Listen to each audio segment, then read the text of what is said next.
Hola, ¿qué tal? ¿Cómo les va? Muy bienvenidos. Esto es Tesis de Salud y como siempre vamos a estar hablando de todos los temas que te interesan para sentirte cada vez mejor. Viene hoy un especialista en miembro superior, así que atención, porque si tenés alguna molestia de esas que hoy por hoy son tan comunes en el hombro, en el codo, en la muñeca, quédate ahí porque te vamos a contar qué tenés que hacer para tratarlo. También vamos a estar hablando de vacunación y te vamos a contar por qué sí hay que vacunarse, contrariamente a lo que dicen todos estos nuevos movimientos antivacuna. Y por último, vamos a estar hablando de tabaquismo, qué hace el tabaco en el organismo y qué se puede hacer para dejar de fumar. Todo esto y mucho más en Tesis, que comienza ya.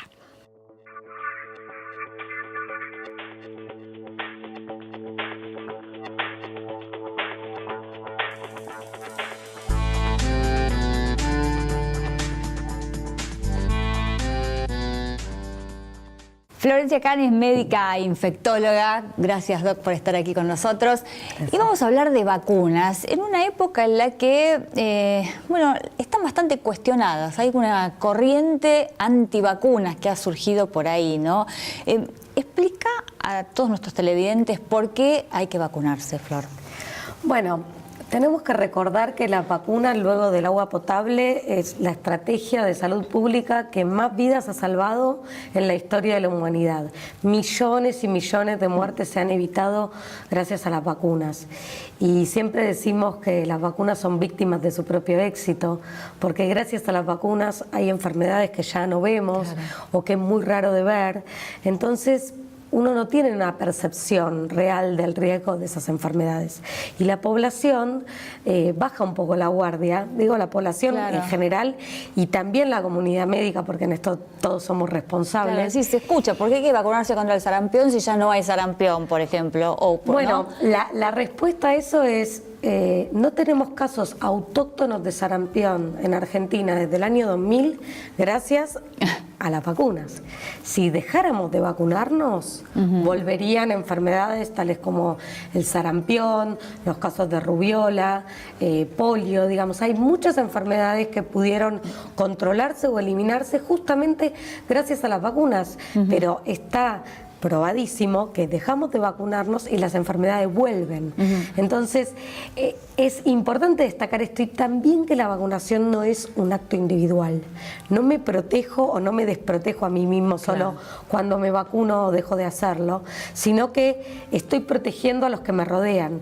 Hay gente que tiene contraindicaciones para algunas vacunas o que no responde adecuadamente a las vacunas, pero por encontrarse rodeado de gente vacunada está protegida contra esas enfermedades. Es lo que se llama inmunidad de rebaño, claro, ¿sí? La protección indirecta que tienen los no vacunados por encontrarse en un entorno de personas vacunadas. Claro, es decir, hay una cuestión solidaria y social en la vacuna también, ¿no? Cuando uno toma la decisión de no vacunarse, está afectando a los demás. Hay que tenerlo en cuenta esto también. Exactamente. Siempre digo que no es como el diabético que decide no cuidarse, claro, con las comidas, que en definitiva le va a hacer muy mal a la salud, pero se perjudica solo a sí mismo. Acá las personas que deciden no vacunarse están perjudicándose a sí mismas y también a toda la población en general. Ahora, Flor, vos decías que no hay que dejarse de vacunar por más que la enfermedad no esté apareciendo, pero van apareciendo nuevas vacunas y cada vez son más las vacunas que uno tiene que aplicarse, ¿no? Si sigue evolucionando el tema de la vacuna, uno va a tener que aplicarse, no sé, 20 vacunas a lo largo de su vida. ¿En algún momento alguna vacuna puede ser reemplazada o...? Lo que pasa es que, a ver, en esto yo lo que te diría es, cuantas más vacunas aparezcan, mejor, porque si podemos prevenir enfermedades, en lugar de encontrar cura para enfermedades, podemos prevenirlas, claro, bienvenido sea. Okay. Argentina cuenta con un calendario de vacunación que es modelo en la región y en el mundo. Tenemos 20 vacunas gratuitas y obligatorias. Ya nos damos 20 por cada persona y por calendario. Por calendario, digamos, estas 20 vacunas se dan a lo largo de las diferentes etapas de la claro, vida. No es que una persona se da en un año 20 vacunas, pero sí tenemos vacunas desde el embarazo, para el recién nacido, para los niños, adolescentes, adultos mayores, personas con patologías crónicas. Entonces, tenemos un calendario que es modelo en el mundo y Hoy por hoy tenemos adentro de ese calendario vacunas que previenen el cáncer de cuello uterino, como el HPV, vacunas que previenen la infección por virus de hepatitis A, virus de hepatitis B, o sea que tenemos vacunas que pueden prevenir el cáncer, porque potencialmente el virus de hepatitis B puede producir cáncer de hígado, el HPV es la principal causa de cáncer de cuello de útero, entonces digo, bienvenido sea, si mañana existiera una vacuna para prevenir el cáncer de pulmón, por ejemplo, bueno, bienvenido sea, es una estrategia que es muy segura, muy recomendada y que justamente nos sirve para prevenir enfermedades. Entonces, lo que sí tenemos que hacer es informar bien a la población, porque hay muchos mitos alrededor de las vacunas que muchas veces hacen que la gente no se vacune por miedo a que le pase algo. Claro, por ejemplo, la vacuna contra la gripe, que la gente piensa que te estás inoculando el virus. Digo, ¿para qué? ¿No? Bueno, el principal objetivo de la vacunación antigripal es prevenir las complicaciones de la gripe, que son la neumonía, la hospitalización o inclusive la muerte causada por gripe. Entonces, no estamos indicando la vacuna antigripal para prevenir un catarro, un poco de fiebre, un poco de moco. Lo que queremos prevenir son las complicaciones, y cuando uno revisa cuáles son los grupos de riesgo, los que tienen indicada esta vacuna, son aquellos que tienen riesgo de hacer complicaciones o de morir por gripe. Entonces, digamos, básicamente son los niños entre 6 meses y 2 años de edad, las mujeres embarazadas en cualquier trimestre del embarazo, todos los adultos mayores de 65 años y las personas entre 2 y 64 años que tengan patologías crónicas como cardíacas, pulmonares, renales, hepáticas, las personas inmunosuprimidas por algún motivo. Entonces, todas esas personas tienen que recibir la vacuna antigripal sí o sí todos los años para prevenir las complicaciones de la gripe. Cualquier persona que esté fuera de este grupo puede vacunarse todos los años para prevenir la gripe. La vacuna antigripal es una vacuna inactivada. La vacuna antigripal no produce gripe. ¿Sí? Lo que pasa es que hay otros virus respiratorios que pueden producirnos algo de rinorrea, con síntomas similares, algo de vía aérea superior, un poco de fiebre, un poco de tos, malestar general, pero son otros virus. Y recordemos, damos la vacuna antigripal para prevenir las complicaciones de la gripe, porque déjame decirte que en Argentina todos los años muere gente por gripe y esas personas tenían indicación de la vacuna antigripal y no estaban vacunadas. Para quienes no estén en el grupo de riesgo, ¿no? Las personas que no tienen indicación, ¿recomendás que se vacunen solo quienes suelen tener estos síntomas o...? A ver, la indicación de la vacuna o la recomendación está para evitar enfermarse, estar de repente una semana en cama y sentirse mal, evitar el ausentismo escolar y laboral. Digamos, si bien las personas que están por fuera de los grupos de riesgo no van a tener mayores complicaciones, sí, como es una vacuna segura. Digamos, sí, hay gente que todos los años sabe que una vez al año te cae en cama. La recomendación es vacunarse. Yo tengo hijos de 4 y 7 años y los vacuno todos los años, aunque no estén dentro del grupo de riesgo. Pero bueno, digamos, los otros grupos son los que sí o sí deben vacunarse todos los años. Perfecto. Bueno, y a seguir el calendario que tenemos de vacunación, que como decía Flor, la verdad que es ejemplo y previene un montón de enfermedades. Muchas veces nos quejamos, ¿no?, de que no se hace medicina preventiva. Bueno, las vacunas son medicina preventiva. Es una estrategia valiosísima y la tenemos que cuidar entre todos porque las vacunas salvan vidas. Gracias. Gracias.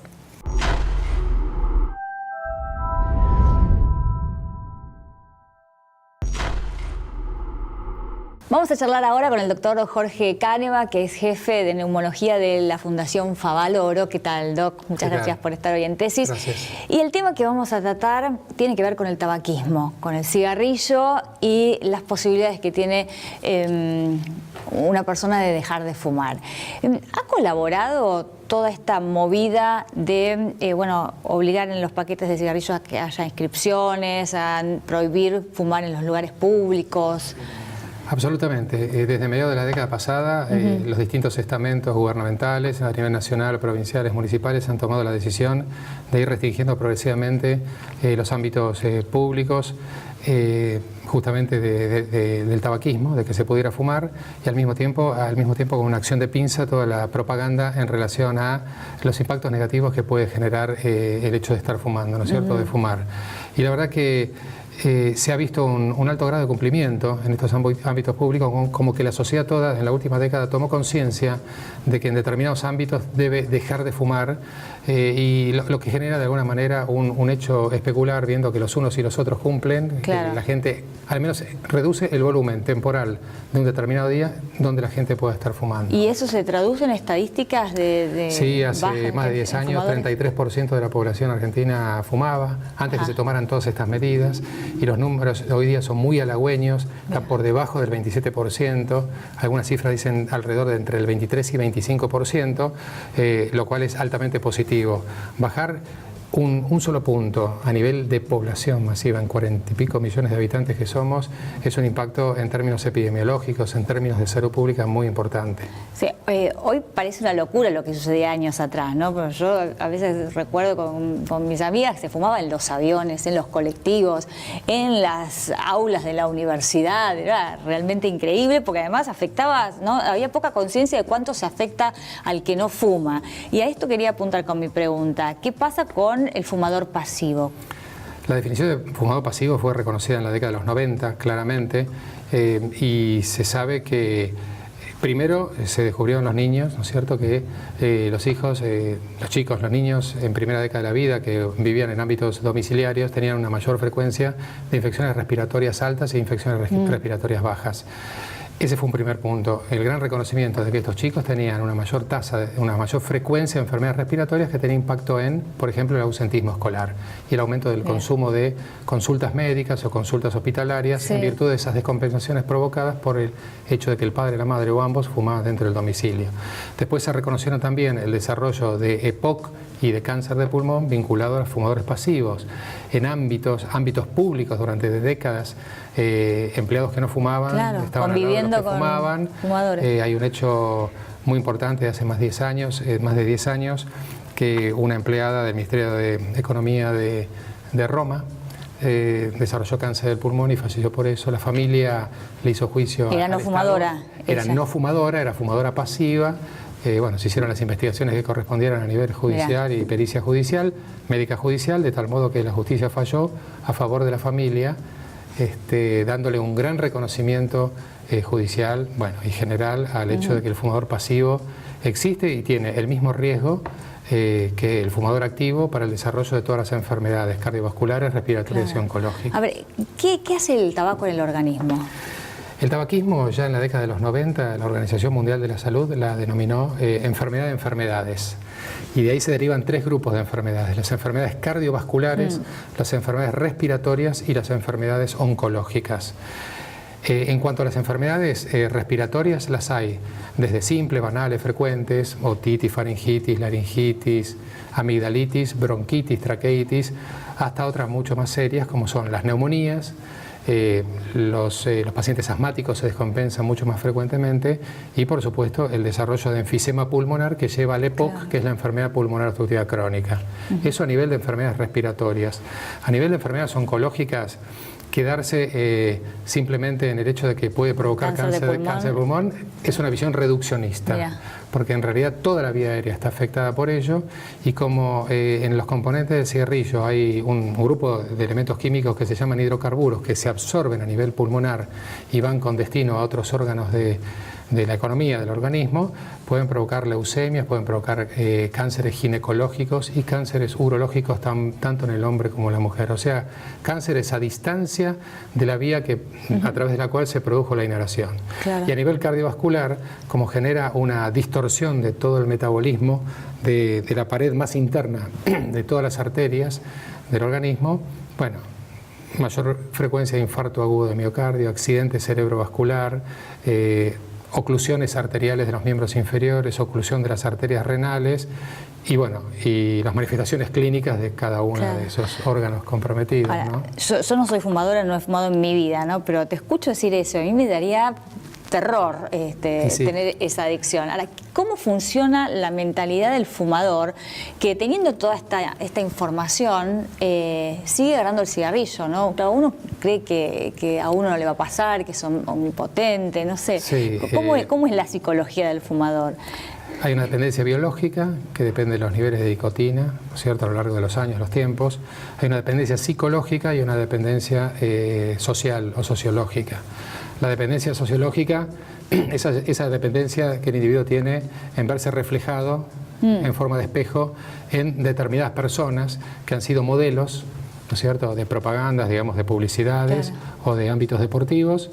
La psicológica es justamente la recomposición interna de esas visiones que tiene para proyectarse al futuro, de cómo se ve la persona proyectada, y donde necesita de alguna manera sostenerse a través de esa visión interna para poder de alguna manera realizarse la vida, cumplir sueños o, digamos, asemejarse a fulano, mengano, sutano, que los tiene como modelos de fumadores, ¿no es cierto? Hay muchísimas cosas más para hablar relativa a este tema, es extensísimo, te vamos a invitar otra vez, pero no quería despedirte sin preguntarte por el cigarrillo electrónico, porque sí, últimamente se ve cada vez con mayor frecuencia. ¿Sirve para dejar de fumar?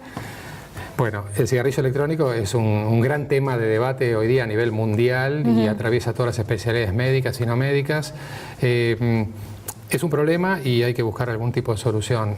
El tema es que en estudios con gran número de datos a nivel mundial que se han realizado en los últimos años, que los han compilado todos y han sacado conclusiones, primero demuestra que no reemplaza a la cesación tabáquica, es decir, que los individuos que lo intentan siguen fumando, con lo cual tienen una doble dependencia y tiene la dependencia a la nicotina, por lo tanto es muy probable que estén consumiendo mayores niveles de nicotina que los que consumían previamente.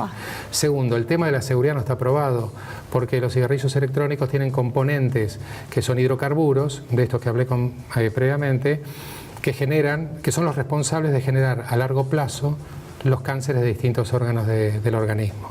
De tal modo que no está demostrado que sea seguro, no está demostrado que reemplace a la cesación tabáquica comparada con otros métodos, no cigarrillo electrónico, y que además potencie el uso de ambos instrumentos, el cigarrillo en sí y el cigarrillo electrónico. Entonces hay una creencia totalmente errónea hoy en día con respecto al cigarrillo electrónico. No, un placer. Bueno, muchas gracias. Hemos aprendido muchísimo el día de hoy. Gracias por haber pasado por Tesis. Bueno, muchas gracias a ustedes.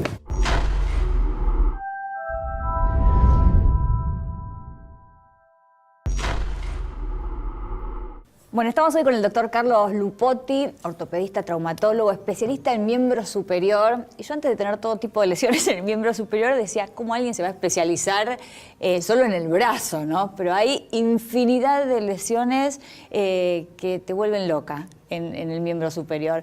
¿Qué tal, Doc? ¿Cómo va? Muy bien, Paula, gracias por la invitación. Bueno, sí, obviamente el miembro superior es una región del cuerpo que abarca una infinidad de patologías, desde el hombro, codo y muñeca hasta los dedos, y cada una de ellas pasando inclusive por lesiones desde el punto de vista óseo, osteoarticular, o sea, de la articulación propiamente dicho, tendones, cápsulas, ligamentos, que son los medios de unión de las articulaciones, hasta los mismos vasos que le dan la irrigación y los nervios que nos dan la posibilidad de mover y de que llegue la sangre hasta la punta de los dedos. Una de las más comunes es la tendinitis, ¿no? ¿Cuál es la definición de tendinitis y la diferencia con la tendinosis? Bien, tendinitis es una inflamación de cualquier tendón de la región. Se caracteriza porque el cuadro es más agudo y la tendinosis es un proceso que habitualmente lleva más tiempo. Esa es la diferencia entre tendinitis y tendinosis. ¿Y por qué son lesiones que, primero, son bastante comunes, ¿no? Últimamente uno escucha mucho que la gente sufre de tendinitis y tendinosis, y de tan difícil o tan larga recuperación? Bueno, en el miembro superior, yo siempre digo, tengo una frase que es: el miembro superior es un reloj suizo, tiene que funcionar a la perfección como engranaje desde la punta de los dedos hasta el hombro, porque un desbalance muscular en el antebrazo puede producir una inflamación en la muñeca. Una inflamación en la muñeca puede producir una inflamación en el codo por intentar compensar el codo, el déficit que tiene la muñeca o los dedos, y el hombro también puede actuar mal biomecánicamente o en posición errónea por defender un dolor del codo o de la muñeca. Inclusive si tenemos patología de hombro, también podemos observar que puede ir más atrás aún, o sea, a la columna cervical y a toda la masa muscular de la espalda. ¿Cómo se trata una tendinitis? ¿Cuál es lo recomendado, Bueno, el tratamiento? Hay diversas tendinitis, la mayoría resuelve con buen tratamiento conservador. Conservador hablamos del no quirúrgico, obviamente. Primero siempre hielo local, 10-15 minutos, 2-3 veces por día, no colocar más para evitar las quemaduras sobre la piel. El reposo deportivo cuando está indicado, tomar algún antiinflamatorio sin caer en el abuso, porque eso puede producir lesiones en la mucosa gástrica y generar otro tipo de problemas. Un tratamiento kinesiológico bien específico. Hoy en día ya existen kinesiólogos y terapistas que se dedican solamente al miembro superior y ellos han estudiado y se formaron para eso, y entonces hay que hacer estudios compensatorios de músculos para poder tonificarlos y que esos músculos, digamos, actúen coordinadamente y no se produzcan estos desbalances que repercuten en los tendones. Las infiltraciones. ¿Sirven también. las infiltraciones? Sí, las infiltraciones. Hay un cuco Sí. un poco, ¿no?, con la infiltración, y la idea siempre uno en el consultorio trata de desterrarlo. La infiltración está indicada, se usa, la usamos. Tienen un número, pueden ser 2, 3 por articulación, no muchas más. ¿Por año o por vida? Generalmente en la vida, Ah. o sea, no caer en la creencia que cuando me duele me infiltro y se termina. No, porque generalmente se infiltra con corticoides y los corticoides pueden fibrosar o endurecer los tejidos y lo predisponen a una ruptura más rápida. Entonces la creencia popular de que la infiltración no se debe hacer no es así. Claro, muchos piensan que enmascara el dolor, entonces yo hago la actividad normal y... A eso iba. O sea, no hay que hacer una infiltración para ir a jugar una final de tenis de club. Claro. Y no es por desmerecer, o sea, los deportistas de alto rendimiento muchas veces se infiltran porque sí o sí tienen que jugar, porque hay una final. El precio final lo van a pagar a futuro seguramente, Claro. hay varios ejemplos de ese tipo.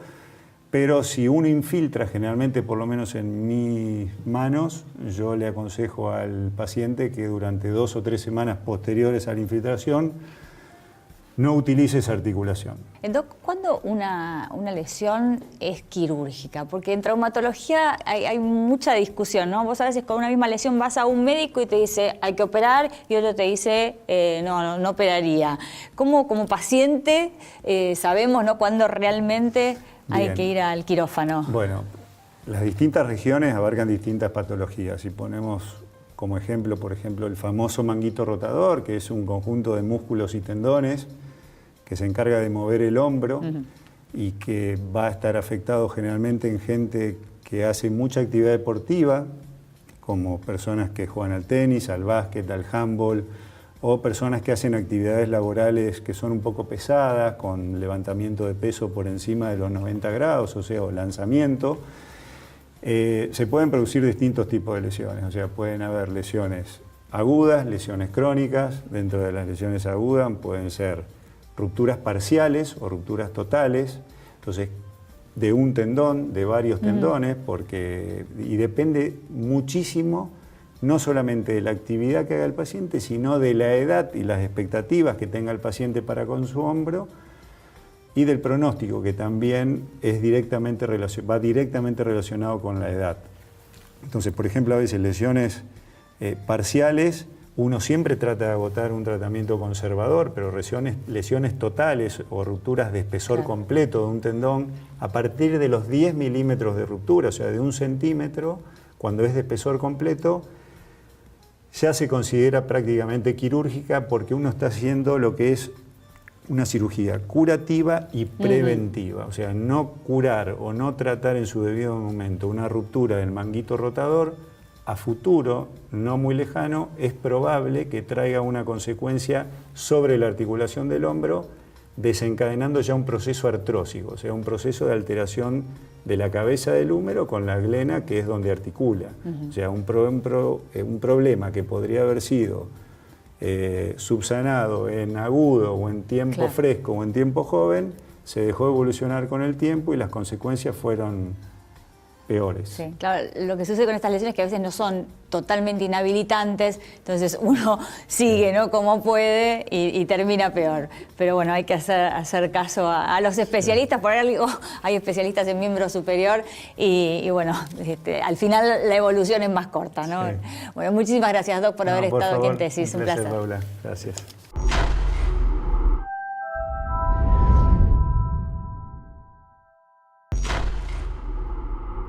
Y llegamos de esta manera al final de Tesis de Salud. Muchísimas gracias por estar del otro lado acompañándonos y nos vemos la próxima semana. Gracias.